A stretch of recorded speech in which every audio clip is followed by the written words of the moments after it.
Good morning.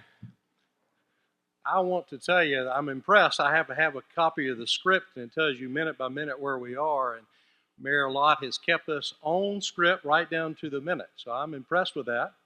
I'm also pleased to tell you that the script says you have only 3 more hours of sitting before you get to stand. I'm kidding. I would like to get our panel up here, though. Gary and Kenneth and Ryan, come on up here and join me. We're doing this in a little bit of a form of a panel in the case that you might like to ask a question about what's going on with our agricultural industry. Because I know that we have many people who are coming from all phases of business here, both looking to develop and to help us grow our community. We also have many from the legal community, and sometimes people aren't as familiar with what's going on in the agricultural community.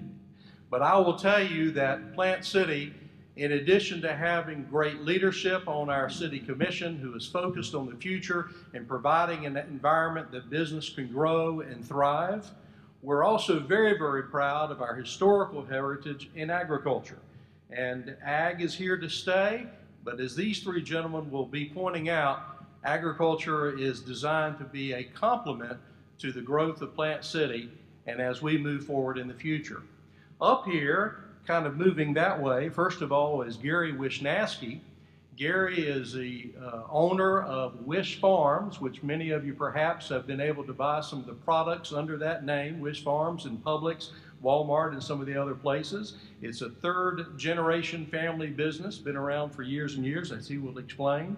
Ryan Keel, who is the general manager for Keel and Curley, the blueberry farm, but also the winery, and here lately also the craft brewery, where they're making craft beer under the Two Henrys name. We're glad to have you here with us. And the last gentleman down there wearing the hat, so we can identify him, my friend Kenneth Parker. He is a Plant Cityan by birth of many generations. He is a farmer, but he is also the executive director of the Strawberry Growers Association. He's going to kind of give us a little fill-in about that. So let me start off with Gary. And again, we're going to kind of leave this open for a few questions if you have some about the ag industry as we move through this. Gary Wishnatzki, as I mentioned to you, 3 generations of running this business. I was paying attention, by the way. I was impressed. Gordon Gillette, if you're still here, 1922 is when you started with Tico in Plant City. That's also the year Wishnatzki got here in 1922. So they turned on the switch and you guys got started. Thank you. Tell us a little bit about it. Our business actually started in New York City in 1922, but it wasn't until 1929 that my grandfather first came to Plant City for the first time. There were literally thousands of small strawberry growers at that time, and the size of the families back then were dictated, the size of the farms were dictated by the size of the families because all the kids were the pickers. This area, Plant City, has the moniker as the winter strawberry capital of the world, but it wasn't always that way. It could have very easily been the winter cotton capital of the world, because back in 1884, that was the year that the railroad came to town, when Henry B. Plant came in, because this was once known as Ikapuksasa. It was an Indian village, and that's what this community was called here. But in 1884, Henry B. Plant brought the railroad here, and when he did, people started growing strawberries to ship north, because before that, people just grew cotton here, and that was the main cash crop back then. And so in 1884, when the railroad came in, there was a means for transportation to northern markets. So the railroad is actually part of this history, and that's why the strawberry industry grew up here. Thank you. And Ryan, now your business has really gotten going. Perhaps you've seen the billboards as you come this way. Not only is Keel and Curley one of the biggest blueberry producers in the area, and as I mentioned, also producing some wine and some craft beer, but just a couple of weeks ago, you were host again for several years to the Blueberry Festival, and you have several thousand people showing up, which is great for tourism and bringing more people to our community and educating them about what's going on in the Plant City community. Tell us how you guys got started, what your plans are, future growth, development, etc. Yeah, no problem. Well, thanks for having me, first of all. Just give you a brief history lesson on where we came from. I was born and raised in South Tampa, actually. We moved to Plant City in 1982, where we started. My dad started a plant nursery. That's kind of how we all got started. Thanks to the hurricane in 1992, Hurricane Andrew really opened the door for the wholesale plant business in Plant City. So that's how we found ourselves in this community. There was plenty of land available in Plant City, which was not available in South Tampa, obviously, to grow plants. But after about 5-6 years in the nursery business, everybody else got in the nursery business. So in '97, we planted our first acre of blueberries. And really, that was the decision that brought us to where we are today. Because we eventually had now 35 acres of blueberries. We have 15 acres of Florida peaches and also about 2 acres of hybrid blackberries. So on the farming end of things, in 2003, we actually created the winery because we had a packing house where we packed for 10 other blueberry farms, had an abundance of extra blueberries. My dad decided to make wine out of it, and the rest is sort of history. Continue to grow the winery to a point where we do about 25,000 cases of wine a year, distributed mostly in Florida, but also in Georgia and Illinois. We also started up the brewery in 2013 in tribute to Plant City. My younger brother came up with the name. I can't take credit for that, but it was a brilliant name.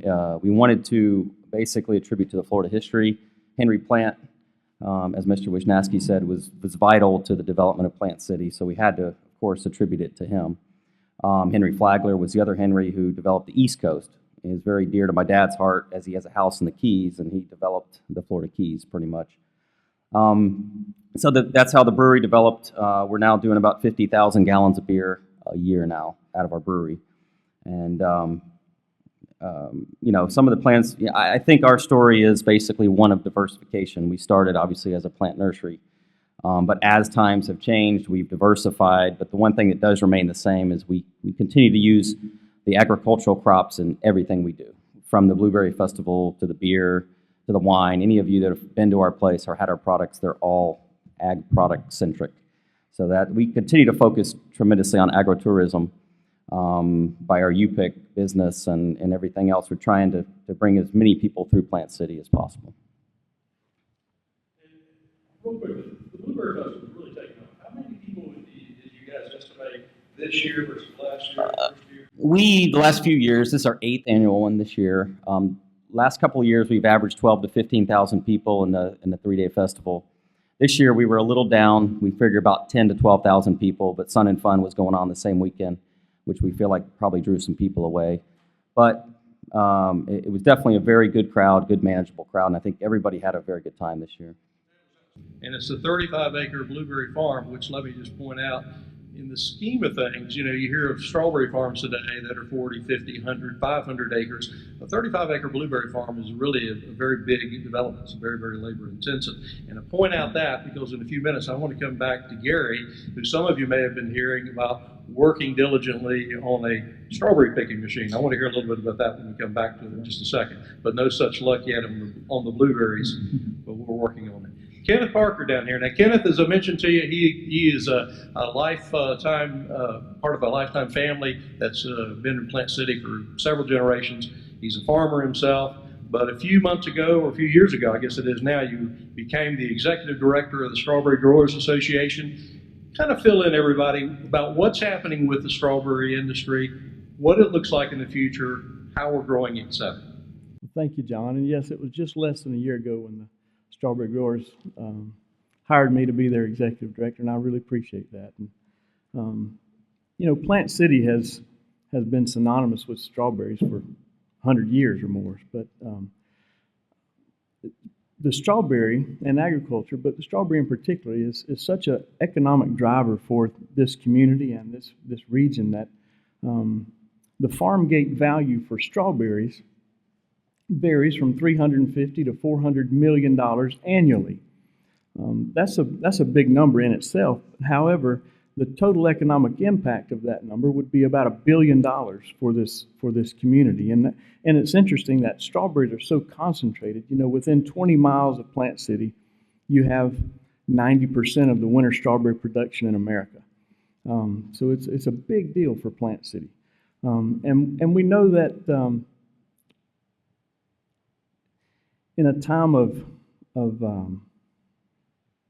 increasing population, there are some commodities that can not only survive but actually thrive. It's interesting, you may remember this, John, back in the 1980s, there was a push or a study done by Hillsborough County called Horizon 2000. Well, that plan excluded strawberries as being in existence by the year 2000.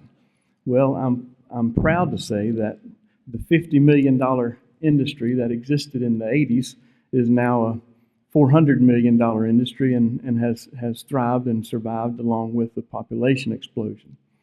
There's some positive things about non-ag growth or development in that along with increasing land values, we're able to borrow money for high-value crops such as strawberries. So it really works hand in hand. That's terrific. And again, I want to emphasize that Plant City is very unique in the sense that we have a thriving ag community. Though strawberries are still around, as you mentioned, well past the year 2000, and will still remain to be so. That's when we look at it. And I say that as really as a plus for anyone who's ever considering relocating or locating businesses in the area, because we're an area that is really, really very balanced. It's not just one-sided. It's not just in one industry or the other. And it's when you look at an overall economy and the growth of the economy and the health of the economy, you want a very, very balanced community from which to draw upon.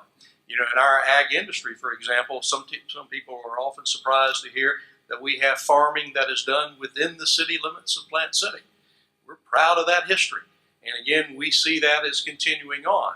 Now, that's not to say that those farms will always be remaining there and they may move out and expand, etc. But we're very, very proud of that background and historical nature.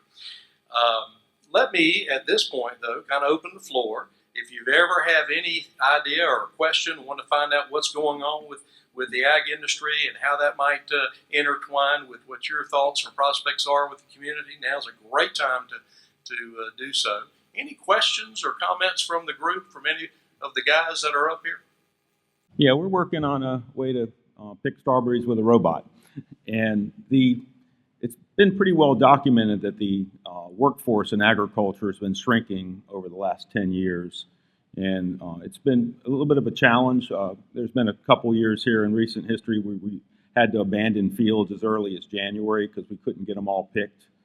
So that's one option when you don't have enough pickers. The other is to go to a H-2A guest worker program, which has proven to be very expensive and hard to manage. And the other thing is you can just get in a bidding war with your neighbor and just bid up the price of the labor. But so the workforce has been shrinking, as well documented.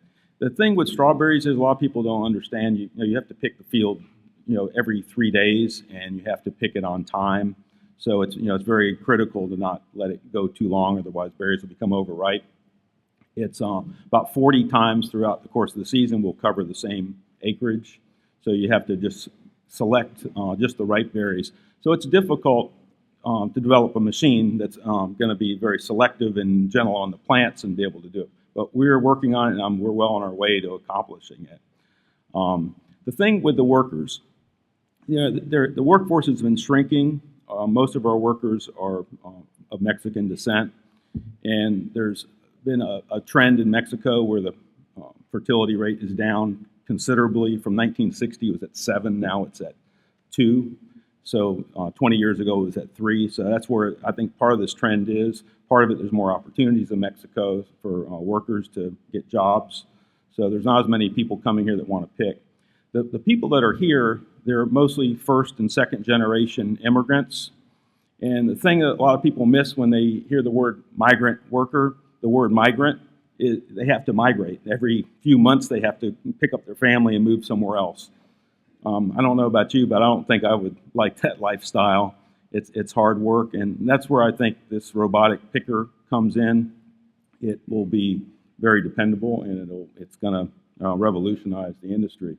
But that's also something that, this is a big opportunity for us and for probably Plant City too, because that industry is going to grow, the whole robotic industry. And I hope for our company, Harvest Crew Robotics, to be a leader in that and be based right here in Plant City and provide more high-tech, better-paying jobs and continue to help the Plant City economy. That's exciting. And if I read it right, you're hoping to do that by next year, right? 2016? Yeah, the end of next year, we expect to have our alpha unit, the very first pre-production model in the field. We're going to be doing some extensive testing this year, some in California, here in Florida, with some different picking head designs and different claw designs. And we're very excited. We really believe that we have some real novel concepts of how to commercialize this picker. Oh, absolutely. Well, Florida, we just got back from a craft beer conference about 3 weeks ago in Portland, Oregon, which is the mecca of craft beer in the U.S., really, Colorado and Oregon and California. Basically, what we learned in that conference was craft beer has a national percentage of about 11-12%. Their goal is to have it to 20% by 2020, so it's 20 by 2020. And for that to happen, most of the growth you're going to see is going to come out of the Southeast United States. Florida has just been on a boom on craft beer. All the Southeast really has. So, you know, I think, yeah, to your point, craft beer, we started making beer, like I said, about 1.5 years ago. We've expanded 3 times already in the same building we're in. We have not built a new building, but we do have plans for another 5,000 square foot brewery to hopefully go in within the next 1.5 years. To be able to accommodate the demand. But we've been selling all the beer we can make for about the last 6 months. And I think from other breweries I've talked to, that's the same issue with them. You know, we had the brew hub open up in Lakeland not too long ago. It's been a very successful venture close to us. So yeah, the craft beer business really in the whole southeastern United States, mainly for Central Florida especially, is really, really up and coming. Breweries, craft breweries, you guys are the first one in East Hillsborough County. And while you're technically not in the city, you consider yourself Plant Cityans. And I just want to ask you to elaborate without going into specifics, names and details, etc. But I know that when you guys were doing this, you had some regulatory difficulty. And I think you would agree that the folks, the leadership in Plant City really kind of stepped up. And Absolutely. The leadership in Plant City, the leadership of the state of Florida, really, really backed us. We had a unanimous vote from the county commission for our new zoning. So, you know, we really, really saw the government come to our aid and help us get done what needed to be done. So we were, you know, very, very, very, very happy with that. You know, I personally, as a Plant City resident since the mid '80s, I can't speak highly enough about the community itself, for all aspects of Plant City. I personally wouldn't recommend anybody start a business anywhere else but Plant City, personally, or the surrounding area of this area. Just a couple of points that we find really, really useful from Plant City, both from an ag perspective and a manufacturing perspective, because we're in both. The location, as they were talking about earlier, is huge for us. Publix is our biggest partner in the wine. They're about 9 miles from us. Jump on the interstate, and we're over on County Line Road where we drop our product off. You know, we also distribute our beer to Tampa and Orlando, so both distributors are able to come to our facility, pick up the product, and it's super efficient for us. So we probably wouldn't pick another area besides Plant City. we see our community growing. You've heard so many things already about the geographic location and the opportunities that are there. We have the infrastructure, we have the complementary services and opportunities, and we wanted you to see that ag is going to continue to be a presence, but it's going to be a very good complementary presence. And the nice thing is, knowing that they're as strong as they are, you'll always have something to eat while in Plant City. Thank you very much, guys. Appreciate it.